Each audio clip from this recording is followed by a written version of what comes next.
हाँ, इसको बाहर निकालिए।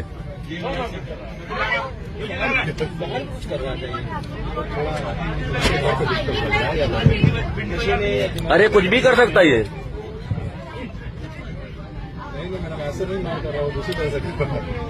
बहुत बड़ी खबर सामने आ रही है। ट्रैवल से रिलेटेड 3 बहुत इंपॉर्टेंट अपडेट है। तीनों अपडेट के ऊपर आपसे बात करने वाला हूं। प्लीज़ इस वीडियो को जरूर देखें ताकि आपको भी इस रूल के बारे में, इस नियम के बारे में पता चल सके।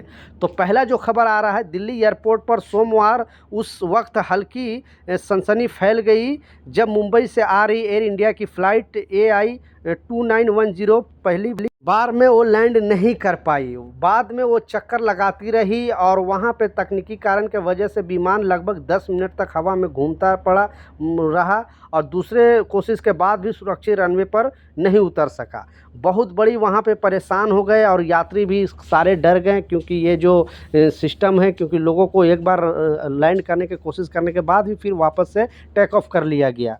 सूत्रों के मुताबिक लैंडिंग से पहले पायलट ने घोषणा की कि तकनीकी गड़बड़ी के चलते विमान गो राउंड करना पड़ेगा। हालांकि उन्होंने ये भरोसा दिलाया कि स्थिति पूरी तरह से नियंत्रण में है और सभी यात्री सुरक्षित है। तो एक्चुअली एक बार राउंड जो लैंड करने की कोशिश किया, लेकिन कुछ तकनीकी प्रॉब्लम के वजह से वो लैंड नहीं कर पाई। वापस से उनको फिर से रनवे पे लाया और दूसरी बार कैसे करने की कोशिश की, दूसरी बार में भी नहीं हुई। लास्ट में तीसरी बार ये लैंड किया है। अब वहाँ पर सारे यात्री परेशान हो गए, डर गए कि आखिर ये क्या मामला है, क्योंकि एयर इंडिया के साथ बहुत बार इस तरह का चीज़ होती है। अब जो वहाँ पे एयरपोर्ट अथॉरिटी ने इसे चेकिंग के लिए बता दिया कि आखिर किस वजह से ये गड़बड़ी हुई थी, किसकी गलती की वजह से ये गड़बड़ी हुई थी। तो लोग परेशान हो गए थे, क्योंकि आपको मालूम है कि अहमदाबाद की घटना के बाद बहुत सारे जो यात्री है वो एयर इंडिया से ट्रैवल करने से डर रहे हैं और बोल रहे हैं कि हम एयर इंडिया से ट्रैवल ही नहीं करेंगे। इसके वजह से एयर इंडिया का जो बिजनेस है वो बहुत डाउन चला गया है और बहुत सारे खराबी आपको देखा आए दिनों सोशल मीडिया पे आपने देखा होगा। तो आज एक बहुत बड़ा हादसा होते होते बचा और सारे जो यात्री है वो डरते डरते मतलब उनका हालत ख़राब हो गया, क्योंकि ये जैसे ही अनाउंसमेंट हुआ कि गो राउंड करना पड़ेगा, दोबारा लैंड करने की कोशिश किया, लेकिन तीसरा बार में ये फ़्लाइट है वो लैंड किया है। दूसरा जो इम्पोर्टेंट अपडेट हो भी आपको इस वीडियो में जो बता रहा हूं, क्योंकि बहुत सारे लोग बोलते हैं कि नहीं एक ही न्यूज़ को मैं बार बार बताता हूं। तो डेली 1-2 नहीं, पर डे लोगों को गिरफ्तारी हो रही है। मुंबई एयरपोर्ट में भी गिरफ्तार किया गया है और कोलकाता एयरपोर्ट में भी आज गिरफ्तारी हुई है। कारण जो बताया जा रहा है, जबकि भारत सरकार ने नियम लगा रखा है, कानून बना रखा है। अभी 2 दिन पहले ही नियम आया था कि जो भी अगर डुप्लीकेट पासपोर्ट या वीज़ा लेकर अगर एयरपोर्ट के अंदर जाता है तो उसको 7 साल की जेल की सज़ा हो सकती है। और जो उसमें प्रोवाइड कराता है, यानी उनको नकली वीज़ा देता है या नकली पासपोर्ट बनवाने में हेल्प करता है, तो उनको भी 10 साल की जेल की सज़ा हो सकती है। तो ऐसा ही मामला आया है मुंबई में भी और कोलकाता में भी।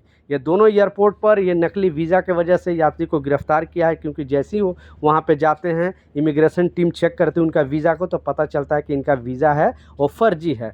बाद में इनको इमीडिएटली अरेस्ट कर लिया जाता है। फिर इनसे पूछताछ जारी है कि ये वीज़ा कहाँ से लिए और कौन कौन इसमें शामिल थे। तो अब पुलिस जाँच में लगी है, क्योंकि जो भी एजेंट दिया होगा उनकी भी अब गिरफ्तारी हुई है, क्योंकि नया नियम के मुताबिक उनको भी 10 साल की जेल की सज़ा हो सकती है। क्योंकि भारत सरकार ने क्लियरली 2 दिन पहले ही अपडेट जारी करके बता दिया था कि ये जो शीतकालीन सत्र में ये नियम लगाया गया था और इस बिल को पास कर दिया गया था। तो ऐसे एजेंट को इमीडिएटली गिरफ्तार करके जेल भेजना चाहिए, क्योंकि यात्री जो लोग कुछ पैसे इकट्ठा करके अदर कंट्री जाते हैं जॉब के लिए, काम करने के लिए, उनका गलती भी नहीं होता है, उनकी गिरफ्तारी हो जाती है। तो प्लीज़ इस वीडियो को ज़रूर शेयर कर दें। एक कामगार के नाते आप दुनिया के किसी कंट्री में रह रहे हो, इंडियन हो, तो उनको भी इस रूल के बारे में पता चल सके। क्योंकि पहले आप अपने वीज़ा और पासपोर्ट तो आपको ऐसे भी मालूम हो जाता है कि उनमें कोई प्रॉब्लम तो नहीं है, लेकिन वीज़ा में आप चेक नहीं कर पाते हो। इसलिए पहले आप चेक कर लें, खुद ऑनलाइन चेक कर लें, या फिर आप कोई ट्रैवल एजेंट से चेक करा के ही आप एयरपोर्ट में ट्रैवल करें, नहीं तो इमिग्रेशन टीम पकड़ेगी, बहुत बड़ी प्रॉब्लम में फंस सकते हो। लास्ट जो सबसे इम्पोर्टेंट अपडेट है, जो शॉर्ट वीडियो में दिखाया, ये भी जो खबर है वो जो एयर इंडिया एक्सप्रेस का ही खबर है। आपने देखा किस तरह से 2 यात्री विंडो सीट के लिए, क्योंकि सीट नंबर होता है, उसके बाद भी आपस में दोनों विंडो सीट के लिए लड़ाई झगड़ा करते हैं, गाली गलौज करते हैं। वहाँ पे बहुत सारे यात्री परेशान हो जाते हैं और जब ये पकड़ा जाता है तो ये मतलब ये बोलता है कि मैं मेंटली डिस्टर्ब हो जाता हूँ बात बात पे। अब इनका मेडिकल चेकअप होगा कि एक्चुअली ये मेंटली डिस्टर्ब हो जाते हैं कि ये जानबूझकर ये शख्स ने लफड़ा किया है। अगर इस तरह का हरकत कोई भी अब फ्लाइट के अंदर करता है तो उनको लाइफ टाइम बैन लग सकता है और उनको काफ़ी भारी जुर्माना भी लगाया जा सकता है। इसलिए आप भी अगर ट्रैवल करते हो तो पहले जैसा ये नहीं सोचना कि आपको सॉरी वगैरह बोल के आपको छोड़ दिया जाएगा, लेकिन अब छोड़ा नहीं जाएगा, आप पर बहुत बड़ा एक्शन लिया जा सकता है। तो फ्लाइट जैसी लैंड करती है और वहाँ पे पुलिस की टीम पहुँचती है और पहुँचने के साथ इनको अरेस्ट कर लिया जाता है। आप जैसा बताया इनका मेडिकल चेकअप होगा, उसके बाद इन पर मुकदमा चलाया जाएगा या जुर्माना लगाया जाएगा। तो सतर्क रहें, सावधान रहें। ये कुछ अपडेट था, कुछ जानकारी था, इनके लिए 2 शब्द नीचे कमेंट सेक्शन में ज़रूर लिखना। मिलता हूँ नए अपडेट के साथ, नई जानकारी के साथ। जब तक जय हिंद।